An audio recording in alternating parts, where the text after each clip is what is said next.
অবস্থায় আছেন। এবার হচ্ছে যে এবারে বলবেন আমাদের পার্টির রাজ্য কমিটির সম্পাদক মণ্ডলীর সদস্য এবং গণশক্তির সম্পাদক কেন্দ্রীয় কমিটির সদস্য কমরেড শ্রমিক লাহিড়ী।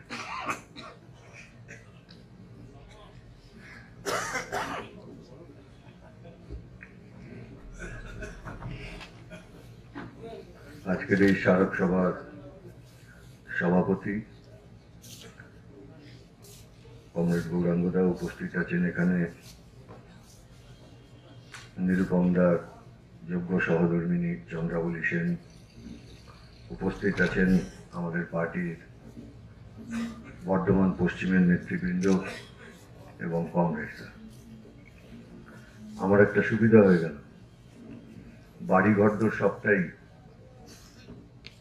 সভাপতি এবং আভাস দুজনেই তৈরি করে দিয়েছে। আমার একটু রং চং লাগালেই হয়ে যাবে, বেশি কিছু লাগবে না। এখন প্রথম কথা হচ্ছে, যেটা দিয়ে সভাপতি শুরু করেছিলেন, যে ফ্যাসিবাদের বৈশিষ্ট্য, 7টা বৈশিষ্ট্যের কথা উনি উল্লেখ করেছেন, যা ক্লাসিক্যালি আমরা জানি 9টা। এখন এটাকে যদি এক জায়গায় আমরা আনতে চাই, আমাদের মাথায় রাখতে হবে স্বৈরাচারের কেন্দ্রীয় বিষয়, কিন্তু স্বৈরাচারই একমাত্র ফ্যাসিবাদের বৈশিষ্ট্য নয়। যে কথাটা আভাস এখানে বলল, ফ্যাসিবাদ বা ফ্যাসিবাদী মনোভাব, এটা সমাজে আছে। ইউরোপে 60 লক্ষ ইহুদিদের খুন করেছিল হিটলার।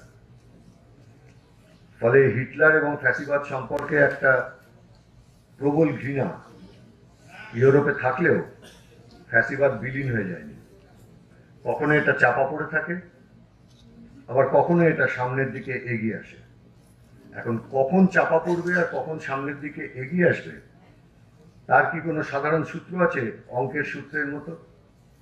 হ্যাঁ, কিছুটা আছে। তার একটা প্রাথমিক কথা, এই চাপা পড়া ফ্যাসিবাদী মনোভাব বা চাপা পড়া ফ্যাসিবাদ, প্রথম কথা, ফ্যাসিবাদ এর কোনো নির্দিষ্ট মতাদর্শ আপনি খুঁজে পাবেন না। এই পৃথিবীর এক এক দেশে এক এক রকম। তার ওই যে 9টা বৈশিষ্ট্যের কথা উল্লেখ করেছে, তাদের মধ্যে এই 9টা বৈশিষ্ট্যের অধিকাংশ বৈশিষ্ট্য খুঁজে পাবেন, সব জায়গায় সব বৈশিষ্ট্য খুঁজে না পেলেও। প্রথম কথা, ফ্যাসিবাদ মাথাচাড়া দিয়ে উঠবার সুযোগ তখনই পাবে যখন একচেটিয়া পুঁজির সংকটটা গভীর, এতটাই গভীর হবে যে সেখান থেকে সে বেরিয়ে আসবার রাস্তা খুঁজে পাবে না। এটা না হলে নরেন্দ্র মোদী হাজার চেষ্টা করলেও ফ্যাসিস্ট হতে পারবেন না। এটা না হলে হাজার চেষ্টা করলেও হিটলার ফ্যাসিস্ট হতে পারতেন না। দ্বিতীয় কথা, এইরকম গভীর সংকটজনক অবস্থায় একচেটিয়া পুঁজি, তার সঙ্গে এই ফ্যাসিস্ট শক্তির একটা সম্মেলন করতে হয়, এদের দেখা সাক্ষাৎ হতে হয়, এদের মধ্যে একটা সম্পর্ক তৈরি হতে হয়। এটা কার কোনো একজন ব্যক্তি তিনি মনে করলেন যে আমি ফ্যাসিস্ট হব, তাহলে ফ্যাসিজম চলে আসবে, এটা হওয়ার কোনো সুযোগ নেই। 3 নম্বর যেটা বৈশিষ্ট্য, এইটা সর্বত্র এক। ইটালিতেও যা দেখেছেন, স্পেনেও যা দেখেছেন, জার্মানিতে যা দেখেছেন, জাপানে যা দেখেছেন, এখন 1930 অর্থাৎ আজ থেকে 93 বছর আগের চেহারায় তো ফ্যাসিবাদ থাকবে না।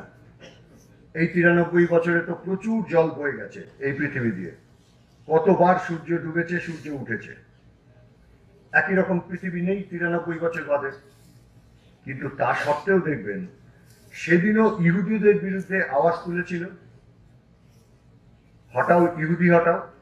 আজকেও আপনি জার্মানিতে দেখুন, অভিবাসী অর্থাৎ বাইরে থেকে যারা জার্মানিতে এসছেন তাদের হটাও, এই স্লোগান তুলে এএফডি পার্টি অর্থাৎ আজকের দিনের জার্মানিতে যারা ফ্যাসিস্ট পার্টি হিসেবে পরিচিত, তারা লড়ছে। একইভাবে আপনি যদি ফ্রান্সের দিকে তাকান, সেখানে লপর যে পার্টি, সেই লপর পার্টিরও একই কথা, বাইরে থেকে আসা লোককে তাড়াও। কে বাইরে, কে ভেতরে, কে ঠিক করবে? ভারতবর্ষ নরেন্দ্র মোদী যাদের দ্বারা পরিচালিত সেই আরএসএস, তারা বলছে মুসলমান তারাও।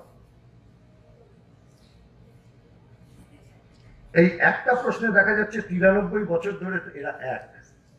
কোথাও ভাষা, কোথাও ধর্ম, কোথাও জাতিকে কেন্দ্র করে এর একটা ঘৃণা বা বিদ্বেষ তৈরি করে। এর একটা কারণ আছে। আর একটা বৈশিষ্ট্য আমরা লক্ষ্য করছি, যেটা 93 বছর ধরেই বহাল রয়েছে। 93 বছর আগে যেমন মুসোলিনির ব্রাউন শার্ট, হিটলারের ব্ল্যাক শার্ট, উল্টো বললাম, তেমনি একইভাবে এখন গোরক্ষা বাহিনী, হিন্দু নিবারণী সমিতি, এই ধরনের রাষ্ট্রীয় শক্তির পাশাপাশি একটা সমান্তরাল গুন্ডা বাহিনী তৈরি করে ফ্যাসিস্টরা। এই সমান্তরাল গুন্ডা বাহিনী মূলত এই আক্রমণটা চালায় বিরোধীদের উপর, একটা সন্ত্রাস, একটা আতঙ্ক তৈরি করে। এই ইতালিতেও তাই করেছে, ট্রেড ইউনিয়নগুলো ভাঙবার জন্য, শ্রমিক সংঘগুলো ভাঙবার জন্য, কমিউনিস্ট পার্টির কর্মীদের খুন করবার জন্য। জার্মানিতেও তাই করেছে, আমাদের দেশেও তাই।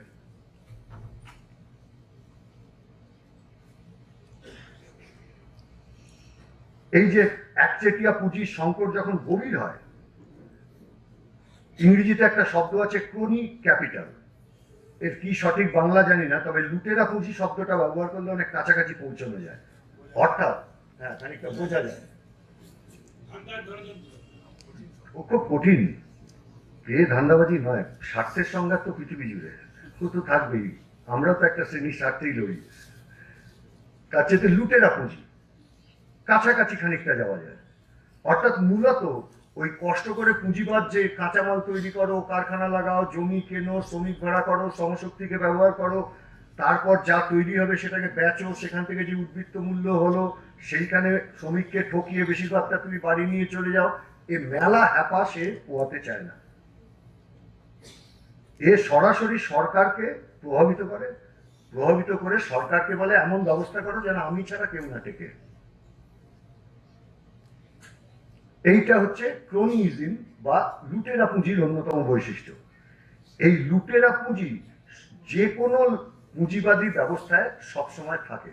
ওই ঠিক যেমন ফ্যাসিবাদী মনোভাব, পুঁজিবাদের একটা নির্দিষ্ট সময় এসে এটা সামনের সারিতে আসে। কখন সামনের সারিতে আসবে? ওই ঠিক যে অর্থনৈতিক কারণে ফ্যাসিবাদ তৈরি হয়, পুঁজিবাদের সংকট এতটাই গভীর হয় যে সে বাঁচবার রাস্তা খুঁজে পাচ্ছে না। ঠিক সেই রকমই দুটো বিশেষ পরিস্থিতিতে তৈরি হয় এই লুটেরা পুঁজি।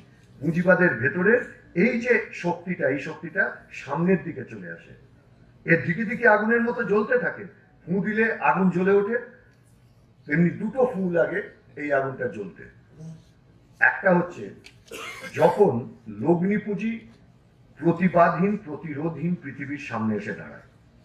আপনি 1991 সাল বারবার দেখবেন আভাস বলবার সময় সময়কালটাকে উল্লেখ করছিল। 1991 সালের আগে পৃথিবীতে একটা ভারসাম্য ছিল। একদিকে সোভিয়েত ইউনিয়ন, পূর্ব ইউরোপ, সমাজতান্ত্রিক শিবির, আর একদিকে পুঁজিবাদী শিবির। মিলিটারির দিক থেকে যদি বলেন, একদিকে ওয়ারশা জোট, একদিকে ন্যাটো জোট। একটা ভারসাম্য। যখন বাংলাদেশ মুক্তিযুদ্ধ হচ্ছে, সপ্তম নৌবহর নিয়ে আমেরিকা পাকিস্তানকে সাহায্য করতে আসছে, একটা শুধু শব্দ সোভিয়েত ইউনিয়নের মস্কোর ক্রেমলিন থেকে বলা হলো। তাহলে কি আমার ফ্রিগেট গুলোও যাবে? সপ্তম নৌবহর ঘুরিয়ে চলে গেল আর এই যুদ্ধে অংশ নিল না। এই যে ভারসাম্য, এই ভারসাম্যটা নষ্ট হয়ে গেল। ফলে একটা প্রতিবাদহীন, প্রতিরোধহীন পৃথিবীতে পুঁজিবাদ ইচ্ছে মতো রাজত্ব করতে থাকলো। এই সুযোগটা পেয়ে গেল, যার অবশ্যম্ভাবী ফল হচ্ছে কিছু লোক প্রচুর ধনী, বাকিরা ধনী, সম্পদহীন। ওই সেই আবাসের গলা বাজারের তত্ত্ব। পয়সা হাতে মানুষ লাগবে তো। ওই যে পঙ্কজ এখানে বসে আমার বোঝাচ্ছিল গ্রাফাইটের 6 মাসের মাল মজুর। 6 মাস কেন, ওটা 16 মাস পরে থাকবে। কিনবে কে? লোক কোথায় পয়সা হাতে?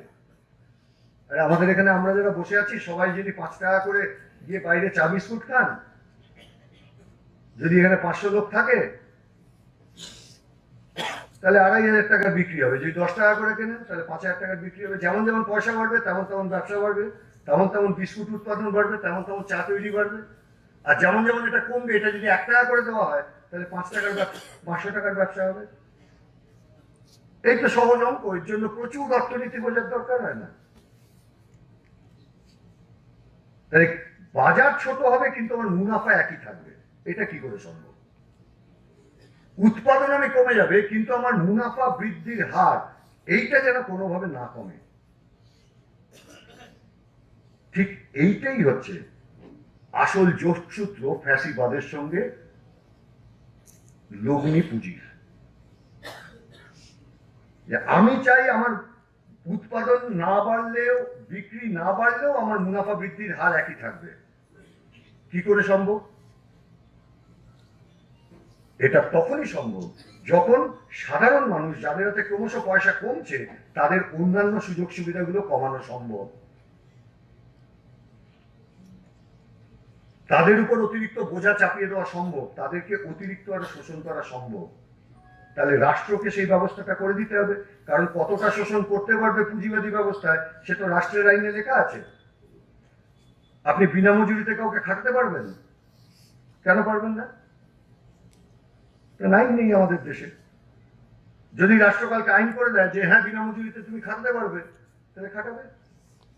যেমন আগেকার দিনে মুনিশ খাটাতো, দিনের শেষে 1 পালা ধান দিয়ে দিলেই হতো, বা 2 মুঠো চাল দিয়ে দিলেই হতো। বাঁচিয়ে রাখতে হবে সেই শ্রমিককে। তাহলে রাষ্ট্রের আইনের ব্যবস্থাগুলোকেই তুমি পরিবর্তন করে দাও। সেদিকে একজন ভালো বলছিল, তৃণমূলের একটা সুবিধা আছে, অসুবিধা আছে, আর বিজেপির একটা সুবিধা আছে। কি সুবিধা অসুবিধা? তৃণমূলের সুবিধাটা, অসুবিধাটা হচ্ছে এই, তারা চুরি করছে কিন্তু চুরি সংক্রান্ত বর্তমান আইনটা যেহেতু বহাল আছে সেই জন্য চোর হিসেবে প্রতিপন্ন হচ্ছে। আর বিজেপি চুরির আইনটাই তুলে দিয়েছে, অর্থাৎ এটাকে যে চুরি বলা হবে সেটা আইনটাই ও পাল্টে দিচ্ছে, ফলে ও আর চোর হিসেবে প্রতিপন্ন হচ্ছে না। ফলে কালকে যদি এও এই খাদান থেকে বালি তোলা, ওখান থেকে কয়লা চুরি, এগুলোকে আইন সিদ্ধ করে দেয়, তাহলে এও আর চোর না। এইটাই হচ্ছে লুটেরা পুঁজির মূল কাজ, এবং এখান থেকেই ফ্যাসিবাদের উত্থানের সূত্রপাত ঘটে। এরাই আমেরিকাতে নিয়ে আসে ডোনাল্ড ট্রাম্পকে,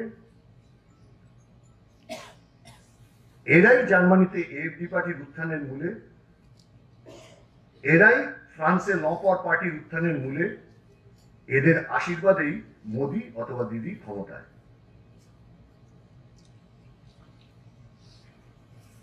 ফলে ফ্যাসিবাদ একচেটিয়া পুঁজিবাদকে সাহায্য করে, এটা তারপরে একচেটিয়া পুঁজিবাদ আগে ফ্যাসিবাদকে ক্ষমতায় আনে যাতে গণতন্ত্রের পরিসরটাকে ছোট করে দেওয়া হয়। আজকের দিনের ফ্যাসিবাদ কিন্তু আগের দিনের মতো কাজ করবে না। 93 বছরে পৃথিবী অনেক পাল্টে গেছে, যে কারণে এখন একটা কথা বলা হচ্ছে নয়া ফ্যাসিবাদ। আবার অনেকে এটাকে বলছেন সিউডো ফ্যাসিজম, ছদ্মবেশী ফ্যাসিবাদ।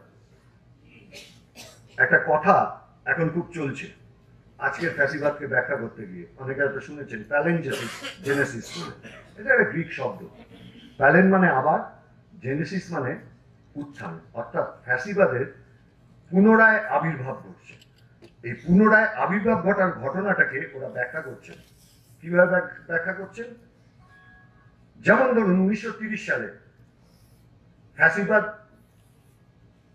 যখন নিজেদের মধ্যে বোঝাপড়া আসার আগে পর্যন্ত তুমুল যুদ্ধ করেছে, নিজেদের মধ্যে পরস্পর পরস্পরকে ধ্বংস করেছে। আজকের ফ্যাসিবাদ কিন্তু চালাক, আজকের লুটেরা পুঁজি কিন্তু অনেক চালাক, আজকের লগ্নি পুঁজি কিন্তু অনেক চালাক। সে 1930 সালের মতো এরকম ঝগড়াঝাটি করে পৃথিবী ধ্বংসের দিকে এগোচ্ছে না। সে বরং অনেক লোকাল ওয়ার করছে। ওইখানে ইউক্রেনের ওয়ার, এইখানে ইসরায়েল প্যালেস্টাইনের ওয়ার, ওইখানে আফ্রিকার রোয়ান্ডা বুরুন্ডির ওয়ার, এইখানে একটু ভারত পাকিস্তান উত্তেজনার জিগির, এখানে একটু ভারত চীন উত্তেজনার জিগির। এমন কাণ্ড করো না যে কাণ্ডে তুমি ধ্বংস হবে, তুমি মরতে পারো। যুদ্ধ জারি রাখো, কিন্তু যুদ্ধটাকে টুকরো টুকরো করে দাও যাতে পৃথিবী ধ্বংস না হয়। ফলে আজকের দিনের ফ্যাসিবাদ সে সামগ্রিক বিশ্বজুড়ে যুদ্ধের রাস্তায় হাঁটতে চাইছে না।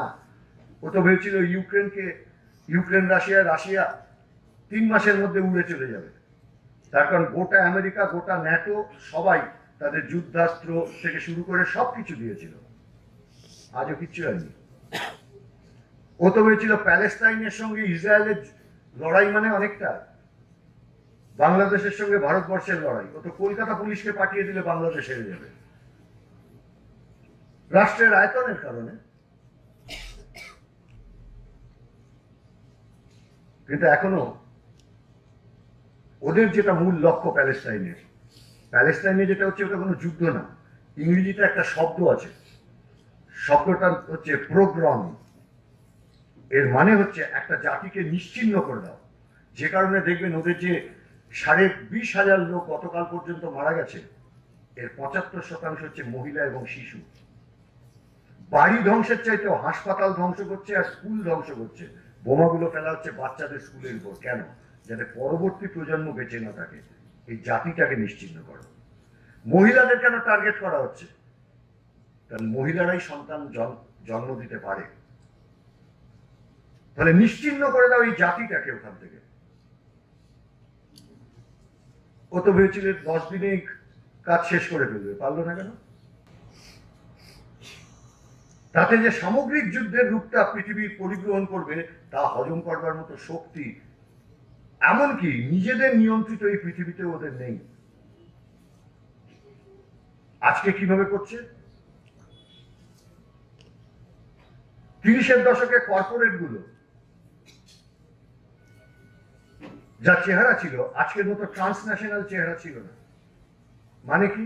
অর্থাৎ জার্মানির কোম্পানি, আমেরিকার কোম্পানি, ফ্রান্সের কোম্পানি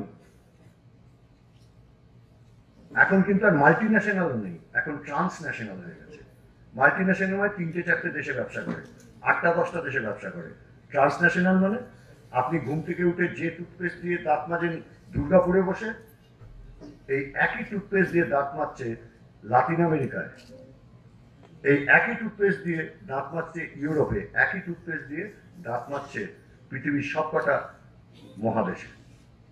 গোটা পৃথিবীর বাজারটা তার পকেটে। ট্রান্সন্যাশনাল কোম্পানিজ, যেটা ছিল না 1930 সালে। ফলে সেই সময় বাজার ভাগ করবার জন্য নিজেদের মধ্যে ওরা যুদ্ধ করেছে। আজকের দিনে খানিকটা বোঝাপড়া, খানিকটা দর কষাকষি তার মধ্য দিয়ে চলছে। কারণ বুঝেছে যুদ্ধ করলে আমিও শেষ হব। দ্বিতীয় বিশ্বযুদ্ধের পর সবচেয়ে ক্ষতিগ্রস্ত হয়েছিল পুঁজিবাদ। কারণ পৃথিবী জুড়ে সামনের সারিতে চলে এসেছিল সমাজতন্ত্র। সেখান থেকে ওরাও শিক্ষা নিয়েছে।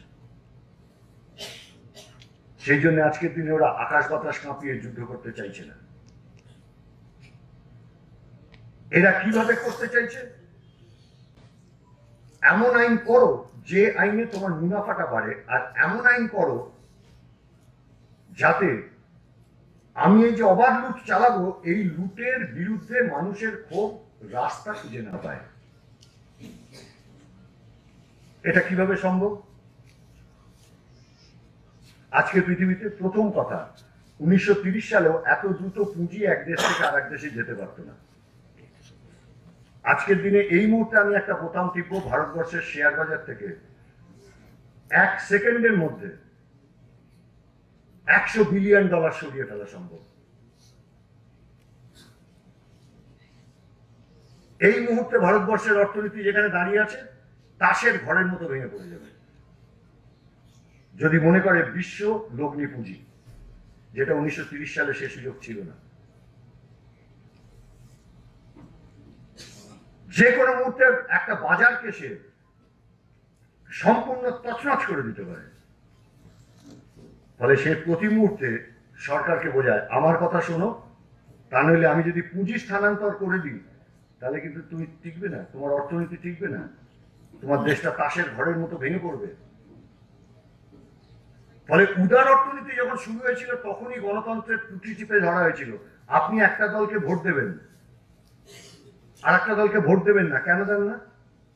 শুধু এই লোকটা দেখতে ভালো, ওই লোকটা দেখতে খারাপ, অথবা এই লোকটা ভালো বক্তৃতা করে, ওই লোকটা খারাপ বক্তৃতা করে, নাকি এই দলটার নীতিটা আপনি মনে করছেন ভালো না, ওই দলটার নীতিটা আপনি মনে করছেন ভালো, এই দলের অর্থনীতি প্রশ্নে যে কথা বলছে তা ভালো না, ওই দল অর্থনীতি প্রশ্নে যে কথা বলছে সেটা ভালো না। আজকে সেই সুযোগ নেই।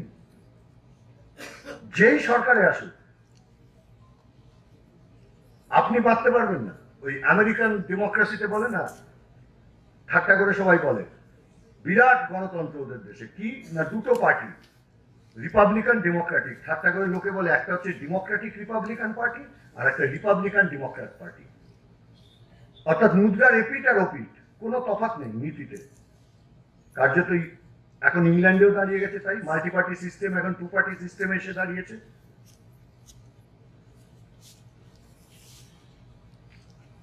ফলে উদারনীতির সঙ্গেই গণতন্ত্রের পরিসর ক্রমশ ছোট হয়ে থাকে। চয়েস, আমি দেশের নাগরিক, আমার কাছে 5টা চয়েস থাকবে, সেই 5টা পছন্দের মধ্যে থেকে একটা পছন্দকে আমি বেছে নেব না, উদারনীতি আপনাকে সেই সুযোগ দেবে না।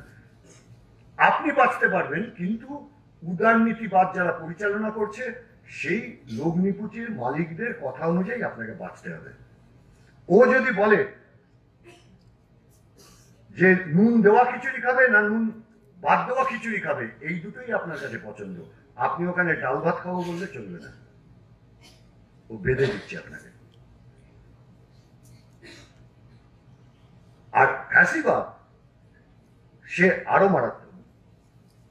সে যদি বলে যে তোমাকে নুন ছাড়াই খিচুড়ি খেতে হবে, আপনাকে নুন ছাড়াই খিচুড়ি খেতে হবে, সেটা যদি আপনি খেতে রাজি না থাকেন তাহলে আপনি দেশদ্রোহী। কিরকম? এই যে মধ্যপ্রদেশে এই যে লোকটা হলো মুখ্যমন্ত্রী, ওর পার্টিরই সব লোক ওকে চেনে না। আমাকে তো খুঁজে টুজে দেখতে হলো ওর ইতিহাস ভূগোল কি। এসেই ঘোষণা কি করলো, কেউ প্রকাশ্যে আমিষ বিক্রি করতে পারবে না। প্রকাশ্যে আমিষ কারা বিক্রি করে? পাড়ার দোকান, তাই তো, রাস্তার উপরের দোকান, তাই তো। অপ্রকাশ্যে কে বিক্রি করে? মলে বিক্রি হয়, প্যাকেট ফুড বিক্রি হয়, অর্থাৎ ক্ষুদ্রদের মারো, বড়দের গড়ো। সামনের হাতিয়ারটা কি? আমিষ খাবার না নিরামিষ খাবার। এই ছদ্ম স্লোগানে সে আসলে বৃহৎ কর্পোরেট তাদের স্বার্থ সিদ্ধি করতে চাইছে। পাড়ায় মুরগি কাটার দোকানটা চলবে না, ওই ড্রেসড মুরগি, প্যাক মুরগি, টিন মুরগি, সেটা 6 মাস আগে দেহ রেখেছে না 1 বছর আগে দেহ রেখেছে কেউ আমরা জানি না। পুকুরের টাটকা মাছ তুলে এনে পাড়ার মোড়ে বিক্রি করা চলবে না। পুকুরের থেকে যদি মাছ তোলো তাহলে ওটা বেচে দিতে হবে আম্বানির ফিউচার, আদানির ফিউচার কোম্পানিকে, কিংবা রামদেব বাবার ওই যে কি একটা কোম্পানি আছে, হ্যাঁ পতঞ্জলি, ওকে বেচে দিতে পারে। ও মাছের ব্যবসা করবে, কিন্তু সবাইকে জ্ঞান দেবে কেউ আমিষ খাবে না।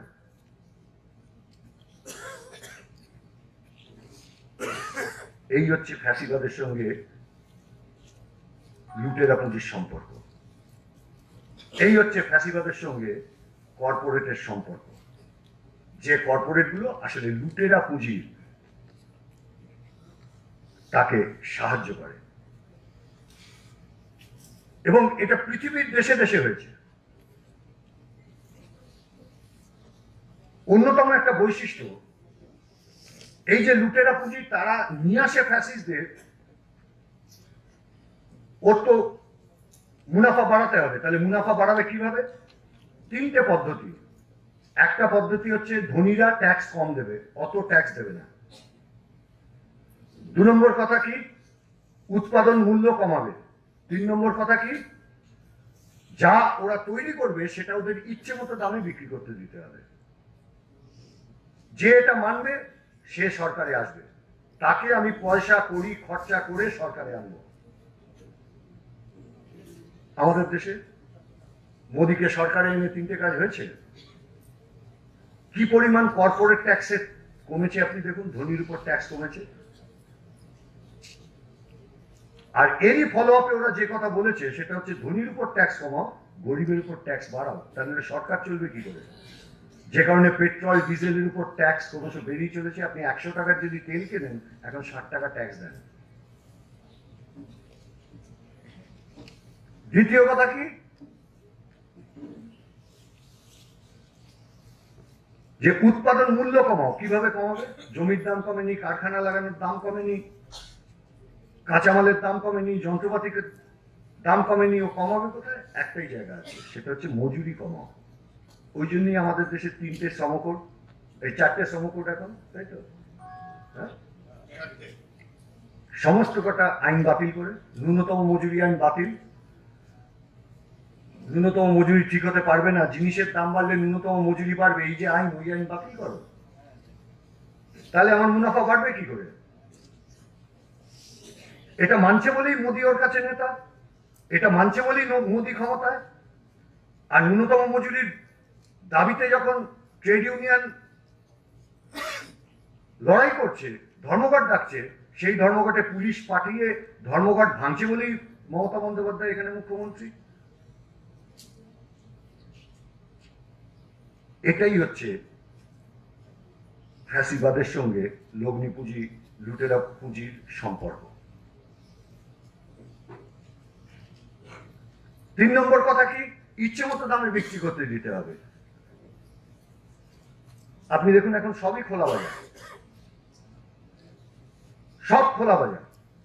এমনকি ওষুধ যার দাম নির্ধারণ করে দিত সরকার, সেটা এখন সরকার প্রায় 1200-1300 বোধহয় ওষুধ এখন শিডিউল ড্রাগের বাইরে, অর্থাৎ যার দাম সরকার ঠিক করে দিত।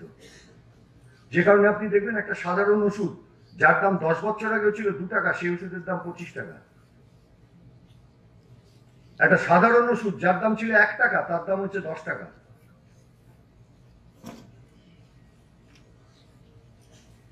এই যে ওরা স্ট্রাইক করলো সেদিনকে, 20 তারিখে না 22 তারিখে, 20 তারিখে, সমস্ত ওষুধ কোম্পানির যারা শ্রমিক আছে তারা,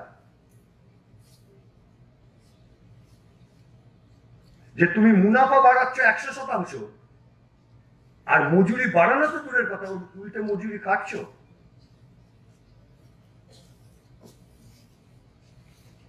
এইটা করতে দিচ্ছে বলেই নরেন্দ্র মোদী প্রধানমন্ত্রী রয়েছেন, এবং আগামী দিনেও যাতে উনি প্রধানমন্ত্রী থাকেন তার জন্য সমস্ত সংবাদ মাধ্যমকে ব্যবহার করা হচ্ছে প্রচারের জন্য। এখন মজুরি কমবে, অথচ জিনিসের দাম আকাশ ছোঁয়া হবে। তাহলে মানুষের মধ্যে ক্ষোভ বাড়বে, তাহলে ক্ষোভ রাস্তায় প্রতিফলিত হবে, মিছিল করবে, মিটিং করবে। মিছিল মিটিং বাতিল করে দাও। মিছিল মিটিং করতে গেলে পুলিশের থেকে অনুমতি নিতে হবে। স্বাধীন ভারতবর্ষের কোন আইনে লেখা আছে? এটা ইংরেজ আমলে প্লেগ বিরোধী একটা আইন আছে, সেই আইনকে ব্যবহার করে পুলিশের কাছ থেকে অনুমতি নিতে হয়। আমি সরকারের বিরুদ্ধে প্রতিবাদ জানাবো সরকারের অনুমতি নিয়ে? এরকম গণতন্ত্র শুনেছেন কোনদিন? যে সরকার তুমি অপরাধ করছো, অন্যায় করছো, এই কথাটা বলবার জন্য আমি রাস্তায় নামবো, জো হুজুর সরকার আপনি আমাকে অনুমতি দিন। পুলিশ আমাদের থেকে অনুমতি নিয়ে লাঠি পেটা করে নাকি? যে আপনাকে লাঠির 2টো ঘা দেবো, আপনি আগে সই করে অনুমতি দিয়ে দিন।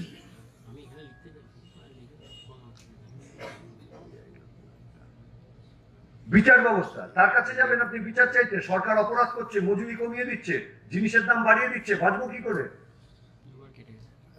বিচার ব্যবস্থা পকেটে দেখলেন না? কাশ্মীর নিয়েও রায়, এ তো যা রায় হলো, এ তো সাংঘাতিক।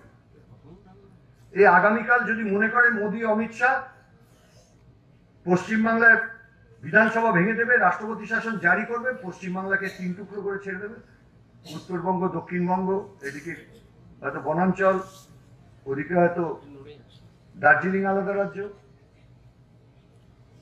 রাজ্যের মানুষের কোনো মতামত নেই, এবং সুপ্রিম কোর্ট বলছে হ্যাঁ এটাই সংবিধান। তাহলে সংবিধানের মধ্যে যুক্তরাষ্ট্র কথাটা রেখেছে কেন? এই যে 9টা বৈশিষ্ট্য বললো, দেখুন তো এই সবকটা বৈশিষ্ট্য পড়ছে কিনা এই কাজগুলোর মধ্যে।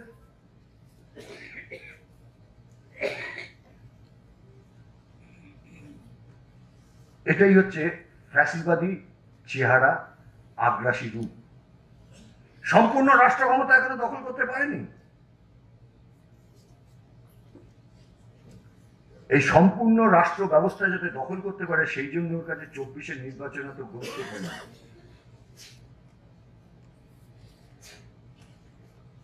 তার কারণ নির্বাচনে জিতেই ফ্যাসিবাদ ক্ষমতায় আসে, যেটা আবাস বলবার সময় বলল। কিন্তু জিতে আসবার পর এমন নির্বাচনী ব্যবস্থা করে যাতে নির্বাচন বলে আর কোনো কিছুর অস্তিত্ব থাকে না। আপনি পঞ্চায়েত নির্বাচনে ভোট দিতে পারেন, যারা ভোট দিতে পারে তো দূরের কথা, আগে মনোনয়নপত্র জমা দিতে পারেন সবাই। যদিও বা মনোনয়নপত্র জমা দিতে পারলেন, রাতের বেলা পুলিশ এসে বলছে হয় মনোনয়ন তোলো আর তা নইলে পানি কেসে জেলে যাও, মানে গাঁজা মামলায় জেলে যাও। তারপরেও যিনি মনোনয়নপত্র রাখলেন তিনি প্রচার করতে পারেন। যদিও বা প্রচার করতে পারলেন, ভোটের দিন আপনাকে ভোট দিতে যেতে দেবে। যদিও বা আপনি ভোট দিয়ে আসলেন, তারপর গুনতে যেতে দেবে। এই তৃণমূলের এই চুরিটা ধরা পড়ছে আপনার কাছে, তার কারণ এখনো পর্যন্ত আইন আছে। আইন অনুযায়ী আপনি মনোনয়নপত্র জমা দিতে পারেন, আইন অনুযায়ী আপনি ভোটে প্রচার করতে পারেন, আইন অনুযায়ী আপনি ভোট দিতে পারেন, আইন অনুযায়ী কাউন্টিং এর সময় প্রার্থী উপস্থিত থাকতে পারেন। আর বিজেপির এইটা আপনি ধরতে পারবেন না এই জন্য, কারণ বিজেপি আইনটাই পাল্টে বলছে এগুলো কোনোটাই আপনি পারবেন না। এই ক্ষমতায় আসলে সেই ব্যবস্থাও আজ করবে। এটাই আইন হবে যে আপনি মনোনয়ন জমা দিতে পারবেন না, এটাই আইন হবে যে আপনি ভোট দিতে পারবেন না। ভোট দেওয়ার কি আছে, রাষ্ট্র সব। এদের তত্ত্বটাই হচ্ছে, ফ্যাসিবাদের অন্যতম একটা তত্ত্ব হচ্ছে একটা এলিট অংশ, তারা সোসাইটি চালাবে, তারাই সমাজ চালাবে। অতি ধনী তারা অর্থনীতি চালাবে, তাদের থেকে চুইয়ে যেটা পড়বে সেই খেয়ে বেঁচে থাকো। যে খেতে পাবে সে বেঁচে থাকবে, যে খেতে পাবে না সে মরে যাবে। 60 লক্ষ ইহুদি মরেছে তো কি হয়েছে হিটলারের সময়? এই তো ওদের তত্ত্ব। এটা কি সভ্যতার দিকে আমরা এগোচ্ছি? এটা কি মানব সভ্যতার অগ্রগতি হবে?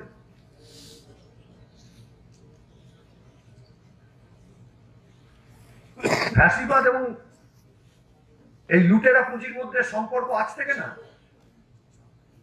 আপনি জার্মানির দিকে তাকান, এই যে একটা কোম্পানি, বর্ধমানেও নিশ্চয়ই ওদের কীটনাশক ব্যবহার হয়, বেয়ার কোম্পানির কীটনাশক ব্যবহার করে না চাষিরা। আপনি আফ্রিকায় যান, ওখানেও তারা ব্যবহার করে। আপনি লাতিন আমেরিকায় যান, ওখানেও ব্যবহার করে। আপনি ইউরোপে যান, ওখানেও ব্যবহার করে। Transnational company. এই কোম্পানির এত রমরমা বাজার ছিল না। এই কোম্পানির রমরমা বাজার তৈরি হলো হিটলারের সময়। এরা হিটলারকে কি দিয়েছিল? গ্যাস চেম্বারে ইহুদিদের গ্যাস চালিয়ে গণহত্যা করবার যে গ্যাস, সেটা সাপ্লাই দিয়েছিল বেয়ার কোম্পানি। বিনিময় বেয়ার কোম্পানি হয়েছিল পৃথিবীর দ্বিতীয় বৃহত্তম কেমিক্যাল কোম্পানি। তখন জার্মানিতে অনেকগুলো কোম্পানি ছিল, তার মধ্যে থেকে বেয়ার বেছে নিয়েছিল হিটলারকে, আর হিটলার তার প্রতিদান দিল বেয়ারকে। সবচেয়ে ভালো উদাহরণ হচ্ছে জাপান। জাপানের যে শিল্প গোষ্ঠী, তাদের জাপানির ভাষা বলা হয় জাইবাৎসু। তোজো তিনি তৈরি করলেন নিও জাইবাৎসু। পুরনো কোম্পানিগুলোকে ছেড়ে দিয়ে তিনি নিশানকে সবার আগে তুলে নিয়ে আসলেন। এই নিশান হচ্ছে ওই রকম কোম্পানি যে জীবনে সাইকেল তখনও পর্যন্ত বানিয়ে উঠতে পারেনি, অথচ যুদ্ধাস্ত্র, যুদ্ধ সরঞ্জাম ইত্যাদি তৈরির দায়িত্ব তার, খনি খোঁড়ার দায়িত্ব তার, রাস্তা বানানোর দায়িত্ব তার, রেল পাতার দায়িত্ব তার, একেবারে নুন থেকে মহাকাশ পর্যন্ত যা আছে সব তার। আমাদের দেশেও দেখেন আপনি, যেভাবে আদানিকে তোলা হলো, কেউ চিনত? আদানির নাম কেউ শুনেছিলেন 2004 সালের আগে? কেউ জানতেন না। তো জমির দালালি করতো, আর একটা বন্দরের স্টিওয়ার্ড ছিল, মাল খালাস করা, মাল ভর্তি করা জাহাজে তার এজেন্ট ছিল। সে হয়ে গেল পৃথিবীর তৃতীয় বৃহত্তম ধনী লোক। শুধুমাত্র জাল জোচ্চুরি করে, এবং বললো জাল জোচ্চুরিটাই আইন। গেল আদানি জেলে গেল এত বড় জাল জোচ্চুরি করবার পর। ওর অফিসিয়াল ওয়েবসাইট বলছে ও 126 বিলিয়ন ডলারের মালিক। হিসাব করার দরকার নেই, এই সপ্তাহ কেটে যাবে হিসাব করতে গেলে। এই মিটিং তো ছেড়ে দিন। তার কিছুদিন পরেই যে মুহূর্তে আমেরিকার একটা রিপোর্ট ফাঁস হলো, ওর কোম্পানি নেমে চলে আসলো 53 বিলিয়ন ডলারে। কি করে হলো? ওর কোনো কারখানা উঠে গেছে, ধ্বংস হয়ে গেছে, ভূমিকম্পে ভেঙে গেছে? ওর কোনো সম্পদ ধ্বংস হয়েছে, আগুন লেগেছে, ভূমিকম্পে ভেঙে গেছে? 122 থেকে 53 নামলো কি করে? কিছুই না, যে বেলুনটাও ফুলিয়েছিল সে বেলুনটা লিক করে দিয়েছে। এবার বেলুন তার যা মূল আকার সেই আকারে ফিরে এসছে। দেখবেন আপনি কোনো খবরের কাগজে এই খবরটা ছাপা হয়নি, এক গণশক্তি বাদ দিয়ে। গোটা ভারতবর্ষের কোনো খবরের কাগজের হিম্মত হয়নি এই খবরটা ছাপবার। গত 3 মাসে আবার 1.5 লক্ষ কোটি টাকা শেয়ার বাজার থেকে মুনাফা করেছে এই আদানির কোম্পানি। হয়তো 1 জানুয়ারির আগে আবার সে আম্বানিকে টপকে যাবে। একটা অতিরিক্ত কারখানা তৈরি করলো, করেনি কিন্তু। একটাও অতিরিক্ত নতুন বন্দর অধিগ্রহণ করলো না, করেনি কিন্তু। একটাও নতুন বিমানবন্দর বানালো না, তাও করেনি। হলো কি করে? প্রশ্ন তুলতে পারবেন না, তাহলেই দেশদ্রোহী। রাহুল গান্ধী ওরকম প্রশ্ন তুলেছিলেন, সেই জন্য পার্লামেন্টের বাইরে ওই তৃণমূলের মহিলা পয়সা খেয়েই হোক আর যেভাবেই হোক, উনিও এরকম প্রশ্ন তুলেছিলেন, বুঝেই হোক আর না বুঝেই হোক, সেটা উনিও বাইরে। এবং আদানি বিরোধী কোনো প্রচার আপনি রাখতে পারবেন না। এতদিন অব্দি ও খবরের কাগজের কোম্পানি কিনছিল, টিভি কোম্পানি কিনছিল, এখন নিউজ এজেন্সি কিনে নিল। এই সেদিনকে একটা নিউজ এজেন্সি কিনে নিয়েছে। এই মুহূর্তে ভারতবর্ষের 72% সংবাদ মাধ্যমের মালিক আদানি এবং আম্বানি। আপনি এদের বিরুদ্ধে কোনো খবর পাবেন? তাহলে বিচার ব্যবস্থাও গেল, রাস্তার মিছিলও গেল, আপনি সংবাদ মাধ্যমে এর প্রতিবাদ খুঁজে পাবেন, সেটাও গেল। আর পার্লামেন্টের কি হাল তো দেখছেন। শুনেছেন 143 জন সাসপেন্ড হয়েছে? এ কেউ কোনোদিন শুনেছে? আমি তো 14 বছর ওখানে ছিলাম। গোটা সেশনের জন্য সাসপেনশন আমি তো 14 বছরে একদিনও দেখিনি। পার্লামেন্টে কি হইচই হয়নি? বলে পার্লামেন্টে কথা বলা যাবে না, তো কি করা যাবে? গান গাওয়া যাবে? ওটা কি কীর্তন করার জায়গা নাকি? বলে পার্লামেন্টে হইচই করতে পারবে না, তো কি হবে? শুধু মোদির ভজনা?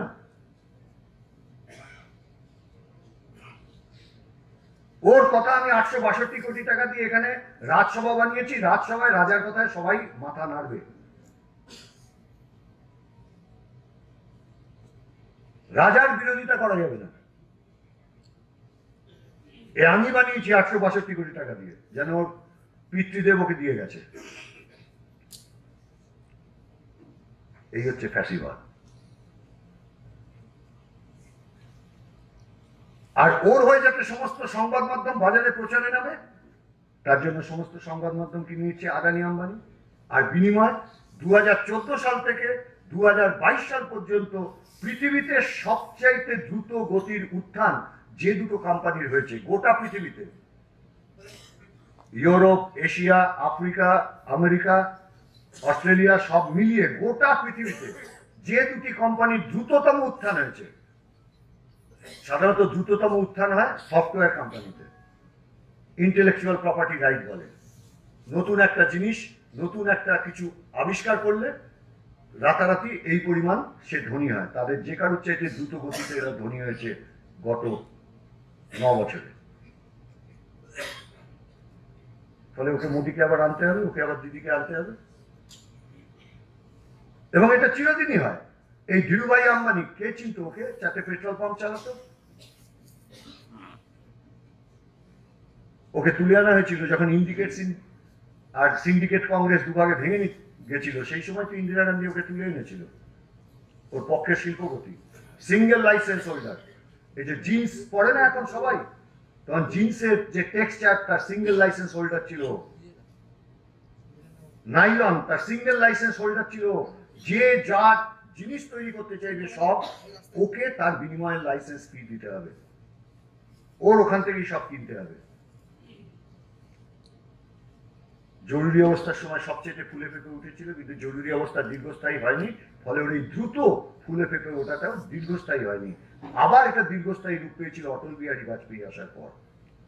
আপনি দেখুন ভারতবর্ষে যতবার এই ফ্যাসিবাদী চিন্তাধারায় চিন্তান্বিত শক্তি রাষ্ট্র ক্ষমতায় এসছে বা সরকারে এসছে, সেই সময় এদের উত্থান ঘটে। এটাই হচ্ছে এদের সঙ্গে এদের সম্পর্ক। এবং এরা থাকলে গণতন্ত্র থাকে না। ও অনেক ব্যাখ্যা করে আবাস বলেছে, আমার বলার দরকার নেই, শুধু একটা কথা আমি বলি। বিজেপি গত নির্বাচনে ২৭,০০০ কোটি টাকা খরচা করেছিল। বেসরকারি একটি রিপোর্ট বেরিয়েছিল। বিজেপি কোনো মামলা করেনি, কিন্তু প্রতিবাদও করেনি। তার মানে কত দাঁড়ালো? প্রায় ৫০ কোটি টাকা একটা লোকসভা কেন্দ্রে। তা একটা লোকসভা কেন্দ্রে ৫০ কোটি টাকা খরচা করবার পর ওখানে গণতন্ত্রের কবর আর শ্মশান ছাড়া আর কিছু থাকতে পারে?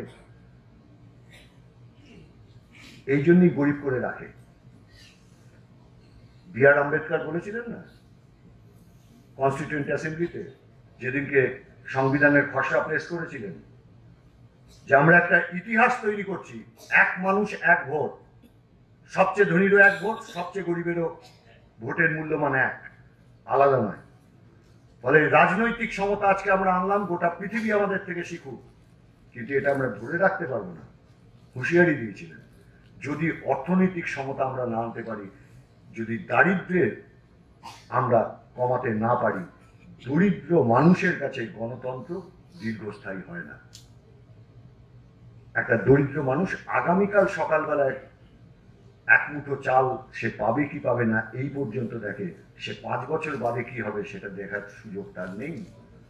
সে আজকের রাতটা কিভাবে কাটাবে, এই শীতের রাতে কম্বলহীন অবস্থায় তার সন্তানকে সে বাঁচিয়ে রাখতে পারবে কিনা, তার পরিবার বেঁচে থাকবে কিনা এই শীতের রাতটায়, সেই রাতটা নিয়ে শুধু ভাবে, পরের দিনের ভোটটা নিয়ে অত ভাবার সুযোগ তার সামনে থাকে না।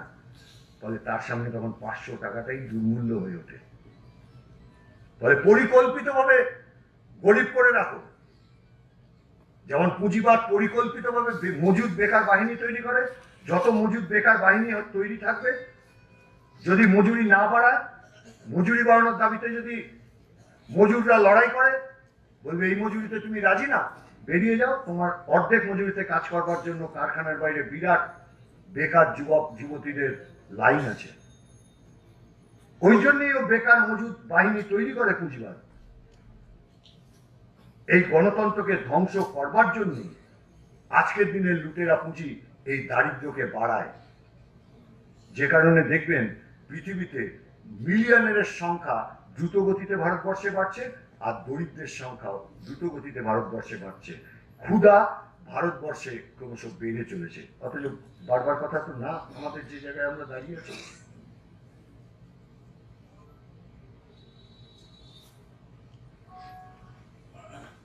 ফলে লুটেরা পুঁজি এরাই ফ্যাসিবাদকে আনে, আর ফ্যাসিবাদ ক্ষমতায় এসে এদেরকে দু হাতে তা ফেরত দেয়, যেমন আমাদের দেশেও ফেরত দিচ্ছে, অন্যান্য দেশেও ফেরত দিচ্ছে।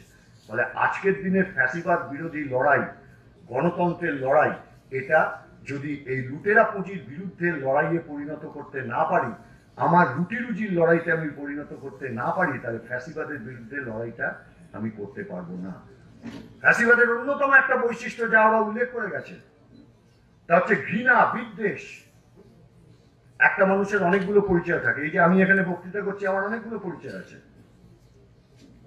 আমি বাংলা ভাষায় কথা বলি, আমি বাঙালি। আমি ভারতবর্ষের নাগরিক, ফলে আমি ভারতীয়।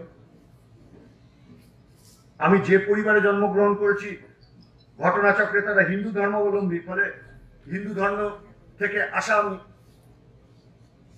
এরকম অনেকগুলো পরিচয়। আমি রাজনীতি কর্মী, এরকম অনেকগুলো পরিচয় আমার আছে, আপনার আছে, সবার আছে।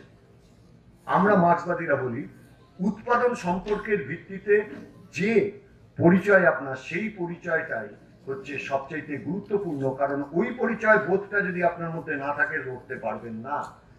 শ্রমিক, আপনি উৎপাদনের উপকরণকে ব্যবহার করে উৎপাদন করছেন আর লুটে নিয়ে চলে যাচ্ছে। মালিক, এই শ্রমিক পরিচয়টা আপনি কখনো ভুলবেন না। আপনি অবশ্যই মুসলমান থাকবেন, আপনি অবশ্যই হিন্দু থাকবেন, আপনি অবশ্যই বাঙালি থাকবেন, আপনি অবশ্যই উপজাতি থাকবেন, আপনি অবশ্যই জনজাতি থাকবেন, কিন্তু শ্রমিক, কৃষক, আপনি ছাত্র, আপনি মহিলা, এই পরিচয়টা ভুলে যাবেন না। আপনি মহিলা হিসেবে দ্বিগুণ নিষ্পেষিত, এই পরিচয়টা যদি আপনি ভুলে যান তাহলে আপনার লড়াইটা দুর্বল হয়ে যাবে। আর ওরা চায় এই পরিচয়টাকে ভুলিয়ে দিতে। আপনি মুসলমান, আপনি হিন্দু, আপনি উপজাতি, আপনি জনজাতি, বিরোধ, মূল শত্রুকে যাতে দেখতে না পায় সেটা নিজেদের মধ্যে বিরোধ লাগিয়ে দাও। হিন্দু, মুসলমান, বাঙালি, অবাঙালি, রাজবংশী, অরাজবংশী, কুর্মী, আদিবাসী, এটা লড়তে থাকো।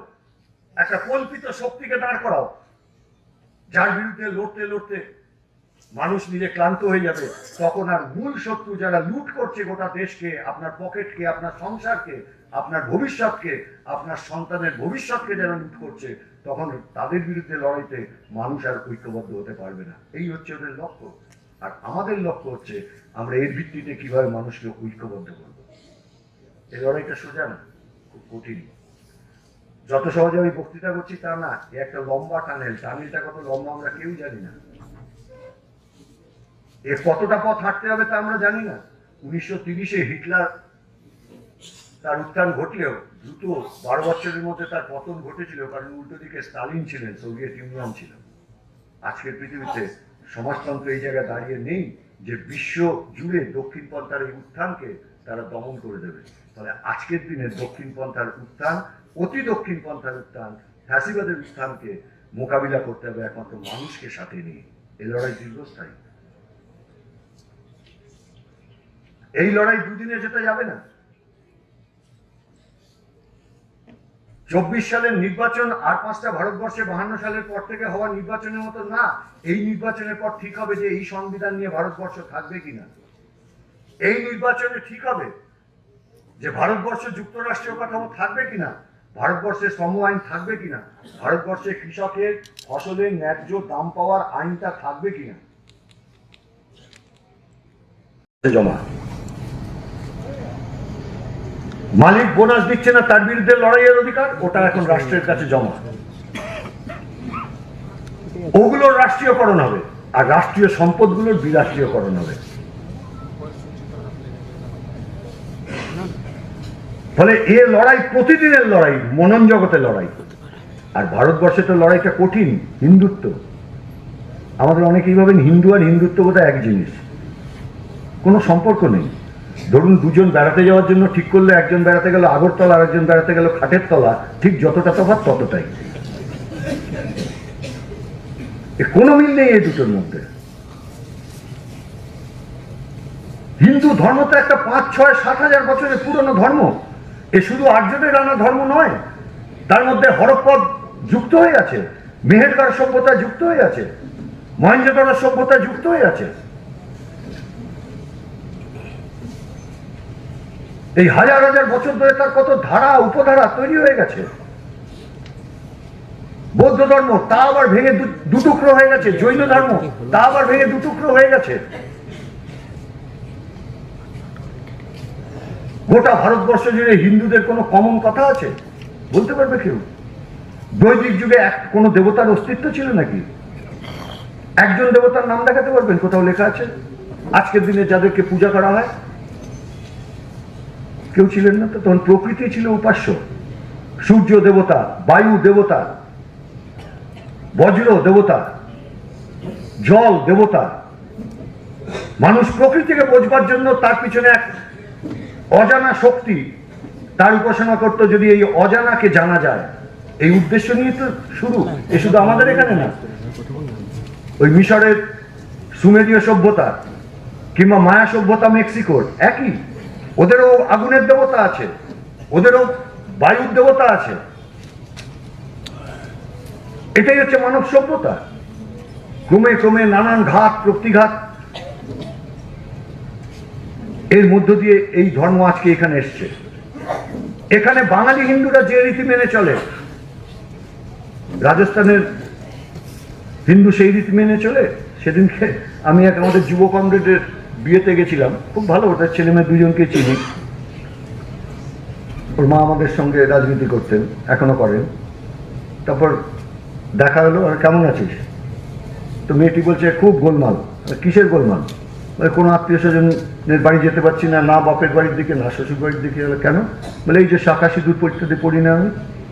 শাখা পড়ি না বলে কি বলছে? বলে তুমি হিন্দু, তুমি ধর্ম মানো না, তুমি পাল্টা কেন বলতে পারলে না? উত্তরপ্রদেশের কোন হিন্দু নারী শাখা পড়ে? ও হিন্দু না। মধ্যপ্রদেশের কোন হিন্দু নারী শাখা পড়ে? ও হিন্দু না। আরে এ তো স্থানীয় রীতি নীতি, হাজার হাজার বছর ধরে এইসব তৈরি হয়েছে। যেমন নদী কতবার তার গতিপথ পরিবর্তন করে তবে গিয়ে সাগরে মেলে, এখনো নদী তার গতিপথ পরিবর্তন করছে, ভাঙছে না প্রতিদিন? ভাগীরথী, গঙ্গা, জলঙ্গি, পদ্মা।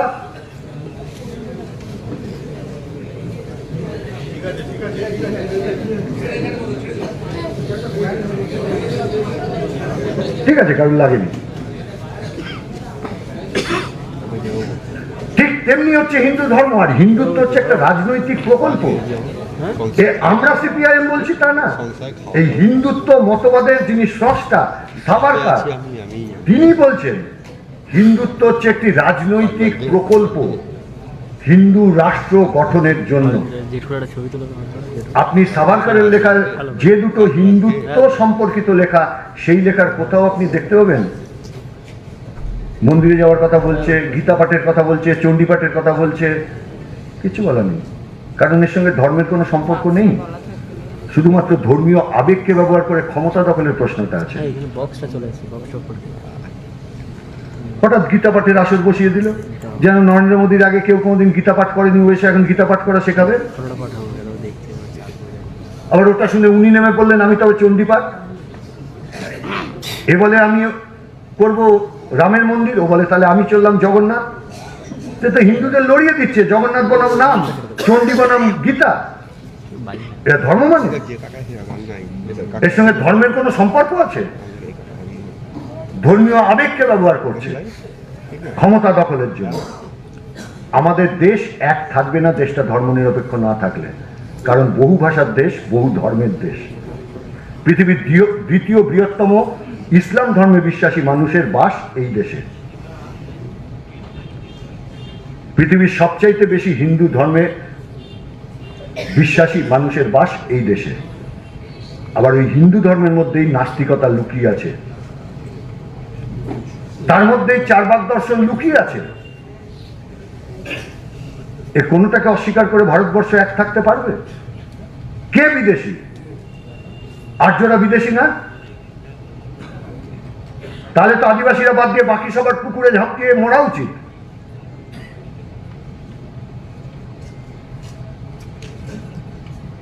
সবই তো বাইরে থেকে আসা, শকুন, মোগল, পাঠান, এক দেয় হলো লীন।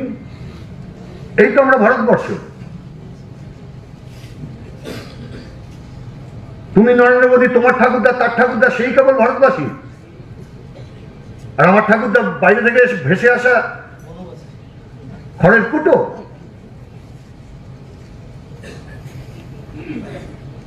আসলে এই নরেন্দ্র মোদী ফ্যাসিবাদ একে ব্যবহার করছে গোটা দেশকে লুটবার জন্য।